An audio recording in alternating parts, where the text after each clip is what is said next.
تعالى مش فوق المية، تعالى ننزل لتحت. هنا المكان اللي محدش بيقف فيه كتير، بس كل حاجة حقيقية فيه أكتر. شايف اللي قدامك؟ دي موروفيليوم موتجرانسيس. مش صورة، مش فريم ثابت، ده نبات عايش وبيتنفس. واللي جنبها دي لوجيا ميني سوبر ريد. لونها مش جاي من فلتر ولا من أي تعديل ألوان، اللون ده جاي من توازن إضاءة مظبوطة ومية صح وعناصر واخدة حقها. هنا مفيش إزاز بيفصلك عن المشهد، مفيش صوت غير حركة المية، مفيش استعجال.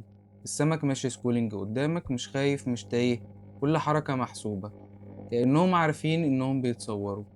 المشهد ده مش صدفة، ده نتيجة فهم إن الحوض مش ديكور، الحوض نظام حي. لما تظبط الأساس الحياة بتيجي لوحدها. ناس كتير بتفكر إن الجمال ده صعب أو محتاج حظ. الحقيقة محتاج صبر، محتاج إنك تسمع للمية. كل نبات هنا ليه مكان، كل سمكة ليها دور، ومفيش حاجة معمولة عشان الكاميرا بس. الحوض ده عايش قبل ما يتصور وهيفضل عايش بعد ما الفيديو يخلص. لو حاسس بالهدوء ده طبيعي، المية دايما بتعرف تهدي اللي فاهمها. كمل معايا، لسه في تفاصيل جاية لو ركزت هتحسها مش بس هتشوفها. أنا يوسف وحيد، سلام.